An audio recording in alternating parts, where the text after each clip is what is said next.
Julie Kibuishi was a striking, intelligent, and vibrant 23-year-old woman.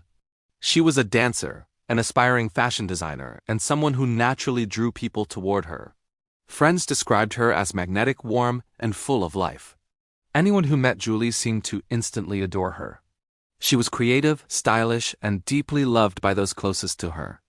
On the night of May 21, 2010, Southern California was calm and beautiful.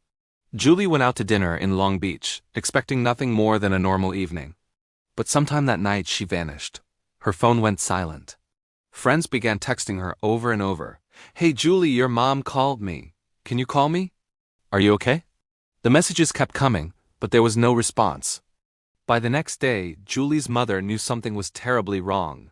Julie never disappeared. She always checked in. Panic set in quickly. Her mother called police, pleading for help. "I don't care where you find her," she said. "I just need to find my daughter." At the same time, another family was growing alarmed. Their son, Sam Hare, was supposed to visit that weekend, but he never showed up. His phone wasn't answering. His parents knew something was off. Sam was reliable. He didn't just disappear. Sam's father decided to drive to his son's apartment. He had a key. When he walked inside, everything looked normal at first. The apartment was clean. Nothing appeared disturbed. But then he glanced into the bedroom. That's when he saw the body. "There's a body in my apartment," he told the dispatcher. "A body?" she asked. "Yes, a dead body." Police rushed to the scene. Inside the bedroom, they found a young woman lying face down on the bed. Her jeans had been cut off. Written across her back was a message. "All yours. F you." The scene was shocking, disturbing, and unlike anything most officers had seen. It didn't take long to identify her. The woman on the bed was Julie Kibuishi. For Julie's family, the news was unimaginable. As a mother, you spend your entire life protecting your child. And now Julie was gone. Shot dead in an apartment that didn't belong to her. Almost immediately, investigators focused on one person. Sam Hare. Julie had been found inside Sam's apartment. Sam's car was missing. His passport was gone. To police, the situation looked clear. They believed Sam had killed Julie and fled. A massive manhunt was launched. Authorities warned the public that Sam Hare was armed and dangerous. But those who knew Sam couldn't accept it. From the pit of his stomach, Sam's father knew his son would never hurt a woman. Friends said the same thing. Sam and Julie were incredibly close, but not romantically. They were like siblings. The idea that Sam would harm her made no sense to anyone who truly knew him. Still, investigators followed the evidence. Julie had been shot in Sam's bedroom. Text messages on Julie's phone showed Sam repeatedly asking her to come over. To police, that reinforced their belief that Sam was responsible. Investigators began interviewing Sam's friends, hoping to track him down. That's when they encountered someone new, Daniel Wozniak. Daniel was a local actor with a confident personality and a wide social circle. During questioning, officers sensed something wasn't right. The case began to shift. Meanwhile, Julie's parents were forced to relive the worst moment of their lives. Detectives arrived at their home. They asked them to sit down. Julie's mother's hands began to shake before the words were even spoken. When they told her Julie had been found and had been shot in the head, she refused to believe it. "No," she said. "That's not my daughter." Julie wasn't just a victim. She was a dancer with her own style. A fashion designer with a unique vision. At home she was loud, joyful, always singing or playing music. Her mother called her a goofball, someone who cared deeply for her friends and always looked after others. Now, that same young woman lay dead. As detectives processed the scene, more disturbing details emerged. Julie had been shot in the head. Blood soaked the white sheets. Her tiara, the one she planned to wear to her brother's wedding, was still on her head, now stained dark. The obscenity written across her back raised serious questions. It looked staged. It didn't feel right. Detectives Ed Everett, Jose Morales, and Mike Cohen all felt it. Something about the scene didn't add up. Then investigators uncovered something from Sam's past. Years earlier, when Sam was just 18, he had been arrested in connection with a gang-related homicide. Though he was later acquitted and fully exonerated, the information reinforced police suspicions. To them, Sam's past fit their theory.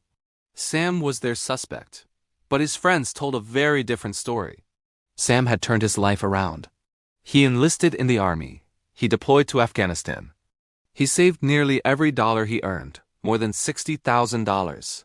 He was disciplined, generous, and deeply loyal. Friends described him as caring to a fault. One of those friends was Miles Foltz. He met Sam while both were stationed overseas. They traveled the world together, always on a budget. Sam was careful with money because he dreamed of the future. After returning home to Southern California, Sam introduced Miles to Julie. Miles described her as sweet and kind. Again, like family. To Sam's parents, he was just a regular guy. Loving, funny, responsible. They couldn't reconcile the person they knew with the man police were hunting. Then another strange detail emerged. Sam's bank account was active. Money was being withdrawn daily from ATMs in Long Beach. Surveillance showed cash withdrawals at a Chase ATM and purchases at a local pizza place. Sam's father went there himself, hoping to see his son. He saw nothing. Still, the withdrawals continued. If Sam was on the run, why was he using his own bank card? That question would change everything. Late one night, exhausted and desperate, Sam's parents began calling every contact they had. One number stood out, a Long Beach area code. A man they had never heard of, Daniel Wozniak. When Sam's father called him, Daniel sounded nervous. He claimed Sam was dealing with family problems. That statement didn't sit right. There were no family problems. And at that moment, the case began to unravel. As Julie Kibuishi lay dead and Sam Hare remained missing, confusion spread through everyone who loved them. Police continued to tell Julie's parents that Sam had murdered their daughter and fled. To them, Sam was now a fugitive. To Sam's parents, that idea was impossible to accept. All they wanted was to know where their son was. Sam's father couldn't shake the phone call with Daniel Wozniak. The nervous tone. The strange excuse about family problems that didn't exist. Something felt off. It didn't sound like concern, it sounded rehearsed. At the same time, detectives were tracking the activity on Sam's bank account. The withdrawals hadn't stopped. Every day, money was being pulled out in Long Beach. Someone was using Sam's card consistently, calmly, as if they weren't worried about being caught. That behavior didn't match a man supposedly on the run for murder. Investigators pulled ATM surveillance footage. What they saw raised more questions than answers. The person using Sam's card didn't look like Sam. He appeared younger. White, wearing a baseball cap, sometimes in disguise. Someone else was clearly accessing Sam's money. Police also learned that someone had used Sam's credit card to order pizza. That detail turned out to be crucial. Detectives traced the pizza delivery address. When officers arrived, they found a teenage boy inside. He was shaken, terrified, and completely unprepared for what was happening. His name was Wesley Fry. Wesley was only 17 years old. Earlier, Wesley had been told to withdraw money from an ATM using Sam Hare's bank card. The person who told him to do it was Daniel Wozniak. Wesley would later explain that Daniel framed it as easy money. Fast cash, no risk. The name on the card didn't matter, Daniel said. Just do exactly what he told him to do. So Wesley did. He went to the ATM. He withdrew cash. He handed the money over to Daniel. When police questioned him, Wesley admitted everything. He said he never saw Sam. He said Daniel insisted it was fine. That Sam knew. That Sam wanted this done. But Sam wasn't there. Police realized something critical. Sam Hare was not withdrawing his own money. Wesley wasn't charged, but his testimony cracked the case open. Investigators now knew that Daniel Wozniak was deeply involved, not as a helper, not as an accessory. As a central figure. Daniel lived next door to Sam. He was also days away from getting married. His bachelor party was underway when police arrived. When detectives approached him, Daniel looked stunned. His face drained of color. He immediately told officers he would cooperate. He promised he'd tell them everything. At first, investigators believed Daniel might lead them to Sam. They were wrong. Daniel was arrested and charged as an accessory to murder.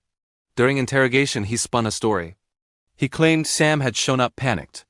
That Sam admitted he had done something terrible. That Sam said there was a body in his apartment. Daniel said Sam threatened him.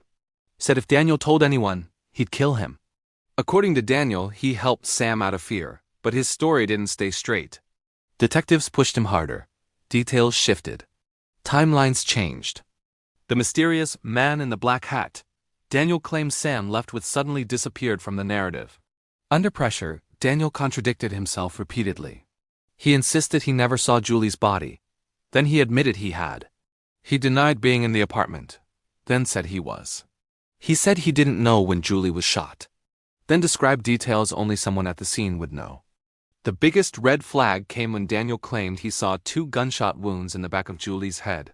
Detectives froze. That was impossible. You couldn't see bullet holes from that position. What Daniel had described wasn't bullet wounds. It was brain matter. That meant he had been much closer than he admitted. From that moment on, Daniel Wozniak wasn't just a cooperative witness. He became the prime suspect. Detectives changed tactics. They brought in Daniel's fiancée, Rachel Buffett. They wanted to see her reaction. They wanted to know how much she knew. Rachel barely reacted. She didn't cry, she didn't scream. She didn't seem shocked that the man she was about to marry had been arrested for covering up a murder. The wedding was off, and she showed almost no emotion.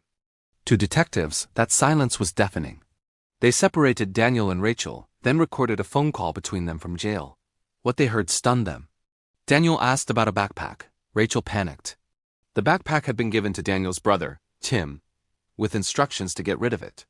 Rachel knew what was inside. Her voice cracked when she realized police might find it. "Oh God," she said. "Then I'm doomed." Daniel told her he had to tell the truth, that what he did was bad. Worse than she could imagine. Police located the backpack. Inside was a trove of evidence: shell casings from the murder weapon, Sam's wallet, his ID. His checkbook. Bloody clothes. Everything investigators needed to destroy Daniel's story. Daniel knew it was over. That afternoon, he asked to speak with detectives again. He looked exhausted, emotionally hollow. And this time, his story changed completely. "I did it," he said. When detectives asked what he meant, Daniel didn't hesitate. "I killed Julie," he said. "And I killed Sam." The room went silent.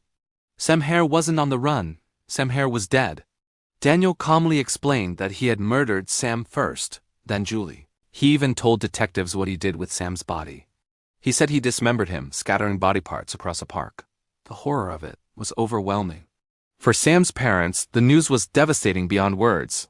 First, they were told their son was a murderer. Now they were told he had been brutally killed and cut apart. Sam's father broke down. Detectives would later recover most of Sam's remains. His head was found on his birthday. His hand was never recovered. Daniel Wozniak was immediately charged with 2 counts of first-degree murder. The man everyone thought was a charming actor had revealed his true face. And the worst part was still to come. When Daniel Wozniak finally confessed, detectives listened carefully. His tone was flat, controlled, almost rehearsed. There was no visible panic, no remorse. He spoke as if he were recounting a script rather than admitting to 2 brutal murders. He told investigators that Sam Hare was already dead. Daniel explained that after killing Sam, he dismembered his body using an axe and a saw. He said he scattered the body parts throughout a nearby park, leaving them exposed. He didn't bother to bury them. He described the process with disturbing calm, as if it were a chore rather than an act of violence. The detectives were stunned. They had spent days hunting Sam as a fugitive. Now they realized he had been a victim from the very beginning. Their immediate priority was to locate Sam's remains. Police canvassed the park Daniel described. What they found confirmed a nightmare. Body parts were recovered, just as Daniel said. Officers searched for hours, combing through brush and leaves.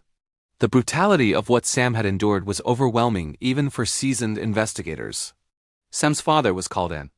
Police didn't share every detail right away. They waited until the next day to tell him the full truth. When they explained that Sam had been dismembered, the grief turned into raw rage. He was furious at Daniel, furious at the lies. Furious that his son had been hunted as a killer when he was already dead. Furious that Sam had trusted the wrong person. Sam's head was found the next day, on what would have been his 27th birthday. It was hidden under leaves in the park. His hand was never found. Sam Hare was later laid to rest with full military honors. A hero's burial for a soldier who had survived war, only to be betrayed by someone he called a friend. While investigators worked to recover Sam's remains, attention turned back to Daniel's inner circle. His brother, Tim Wozniak, was arrested for hiding the backpack filled with evidence. Rachel Buffett, Daniel's fiancée, was also taken into custody. Prosecutors believed she had lied repeatedly to protect Daniel. Both were charged as accessories after the fact. Investigators were convinced Rachel knew far more than she admitted. She lived with Daniel, she shared his life. Detectives believed she was involved from the start, or, at the very least, knowingly helped him evade police. Rachel would later insist she had been manipulated, that she was another victim. But police didn't buy it. They had the recorded phone calls. They had the lies. They had the panic when the backpack was mentioned. Daniel Wozniak now faced 2 counts of first-degree murder. But one question remained. Why? Why would a man with a promising acting career brutally murder 2 people he knew well? The answer was shockingly simple: money. Daniel wanted a lavish honeymoon. He wanted to impress Rachel. He wanted a life he couldn't afford. And he knew exactly who had the money. Sam Hare. Sam had saved more than $60,000 from his time in Afghanistan. Daniel knew this. He knew Sam trusted him. He knew Sam would help him if he asked.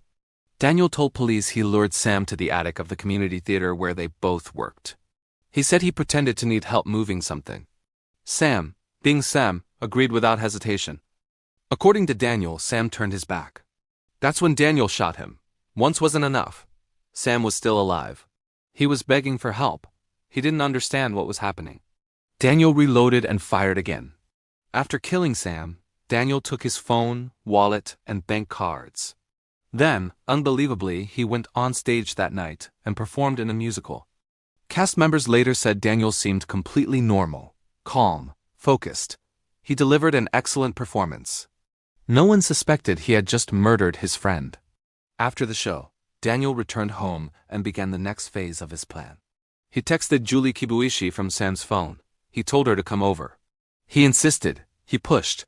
Eventually, she agreed. Julie arrived wearing the tiara she planned to wear in her brother's wedding. Daniel unlocked the door and let her inside.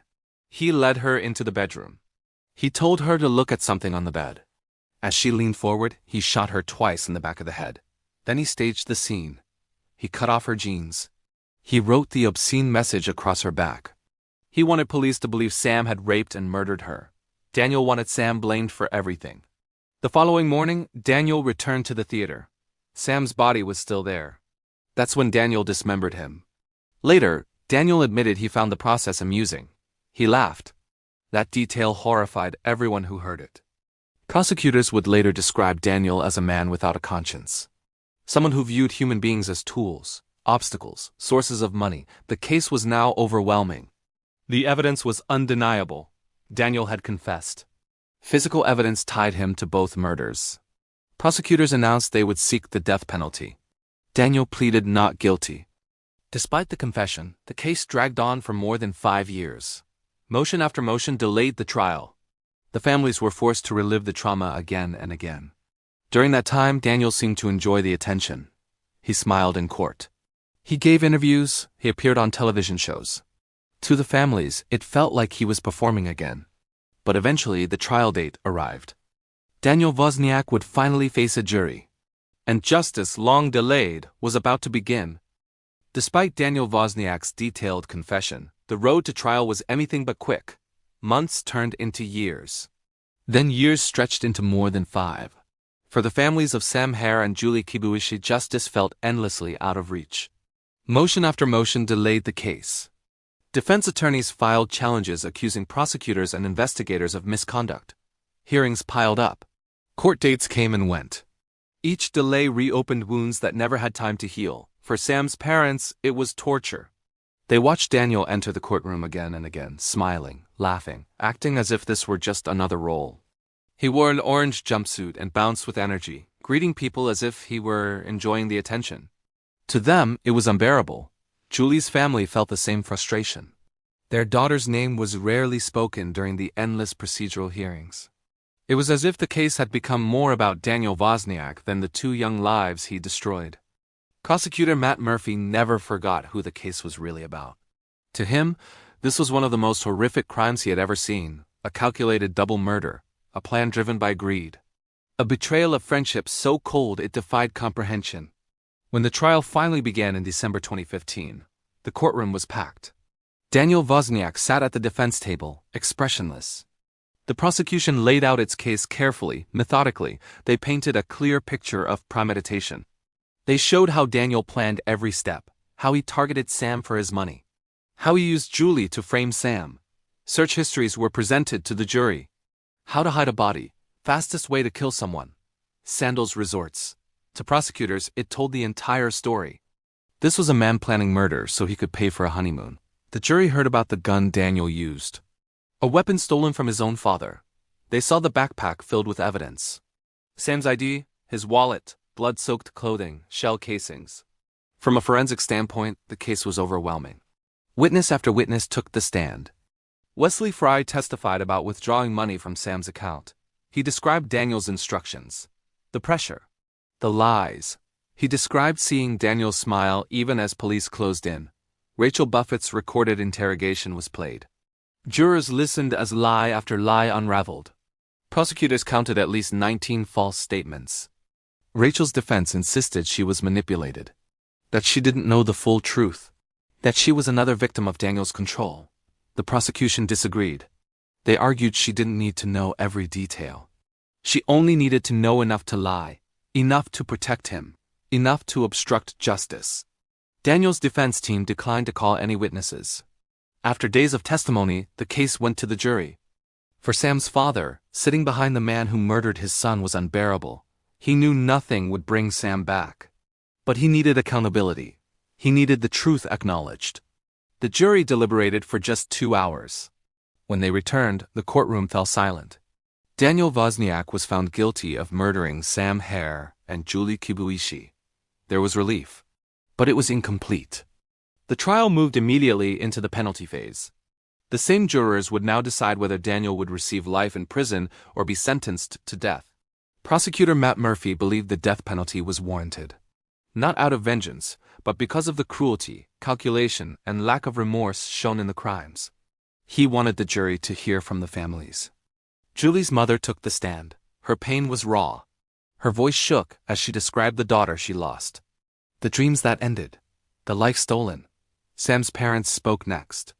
They talked about their son's kindness, his service, his generosity, how he trusted people, how that trust led to his death. The courtroom listened. Not one member of Daniel Wozniak's family appeared to speak on his behalf. That absence mattered. The defense tried to shift blame. They pointed toward Rachel Buffett. They suggested she was more involved than she admitted. They attempted to redirect attention away from Daniel, but prosecutors pushed back hard. They reminded the jury that Rachel was charged as an accessory, not a murderer. That Daniel alone pulled the trigger. Daniel alone dismembered a body. Daniel alone orchestrated the entire plan. The jury was sent out again. For Matt Murphy, this wait was agonizing. Prosecutors call it post-argument pre-verdict psychosis. Every decision is second-guessed, every word replayed. But this time the jury didn't take long. Just over an hour later, they returned. The verdict was unanimous. Daniel Patrick Wozniak was sentenced to death. The families had waited more than 5 years to hear those words, yet even then it wasn't over. Before the judge could formally impose the sentence, the defense requested additional time. More arguments, more delays. 8 more months passed.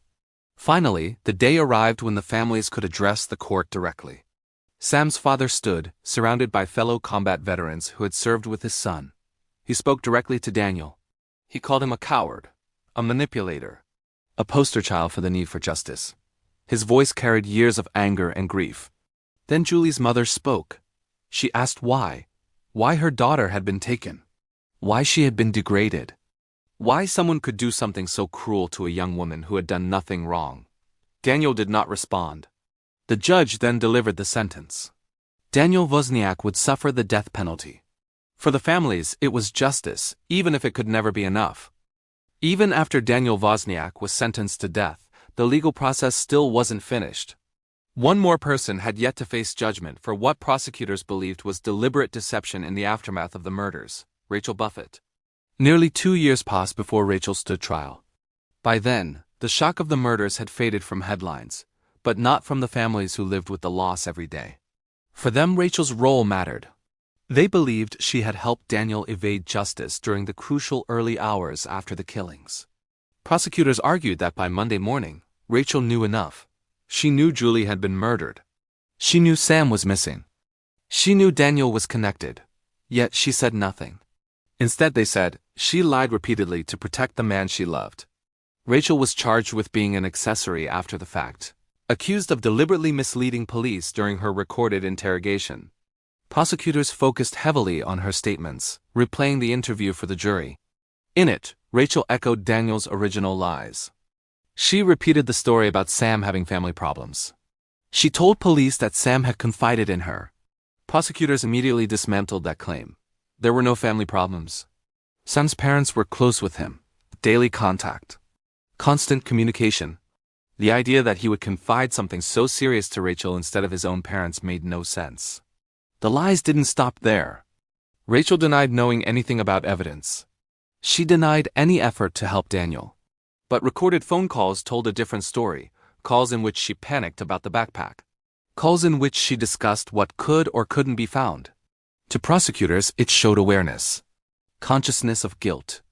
Rachel's defense attorney argued she was another victim of Daniel Wozniak. That she had been manipulated, controlled, and emotionally trapped. That she didn't know the full scope of what Daniel had done until it was too late. But the prosecution reminded the jury that ignorance of every detail wasn't required. She didn't need to know Daniel dismembered a body. She didn't need to know exactly how Julie died. She only needed to know enough to lie. And prosecutors counted 19 separate lies in her interrogation. They asked the jury to convict her on just one. After a week-long trial, the jury deliberated for a full day. Then they returned with their verdict. Rachel Buffett was found guilty. For Sam's father, the sound that stayed with him wasn't the verdict being read. It was the click of the handcuffs as they closed around Rachel's wrists. To him, it was accountability. A small but necessary measure of justice. Nearly 8.5 years after the murders, the legal cases were finally over. But the grief was not. Julie's mother still kept her daughter's belongings. Her sheets. Her clothes, reminders of a life cut short. When asked what she missed most, the answer came easily. Everything. Sam's father spoke about his son with pride and pain intertwined. Being Sam's father was the greatest honor of his life. Losing him was a wound that would never heal. The two families, once strangers, were now forever connected. Bound together by unimaginable loss. United by the memory of two young people whose lives ended because of greed and deception. They remembered Sam Hare as a soldier, a friend, a son who trusted too easily but loved deeply. They remembered Julie Kibuishi as a dancer, a designer, a joyful spirit who lit up every room she entered. Their names would never be forgotten. Daniel Wozniak sits on death row. His appeals continue. His story, once fueled by attention and performance, has gone silent. But for the families, silence is never peace. It's simply what remains after everything else has been taken.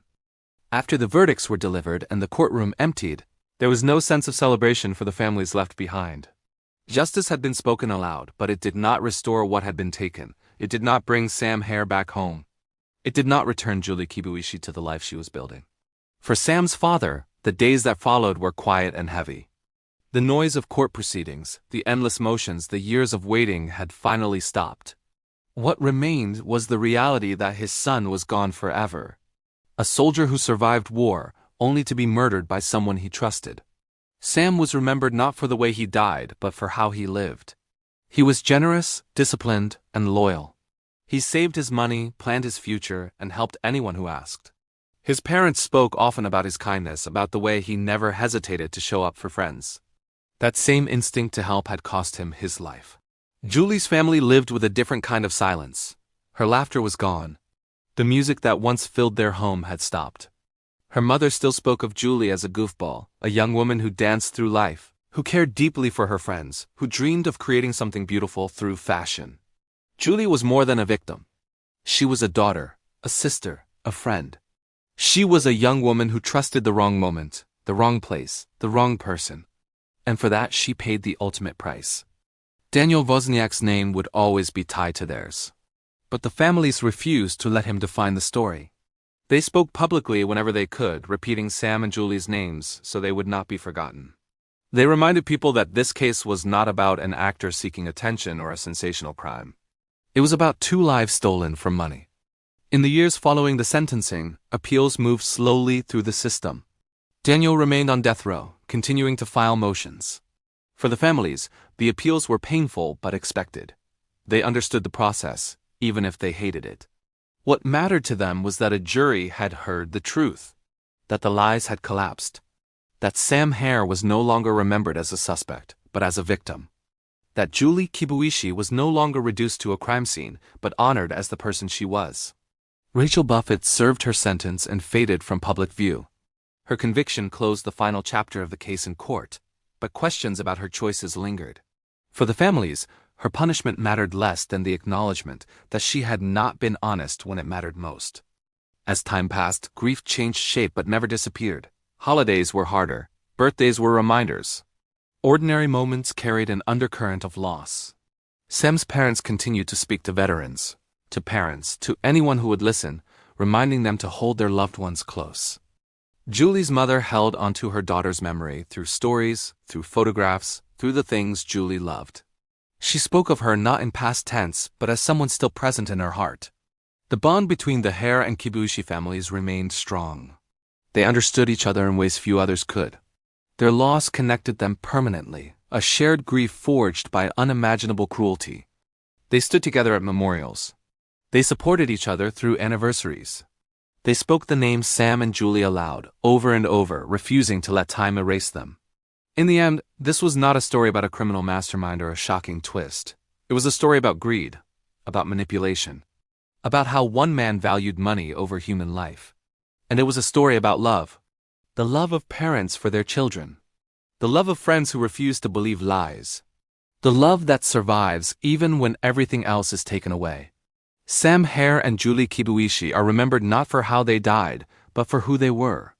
A soldier, a dancer, a son, a daughter, two lives that mattered, and two names that will never be forgotten.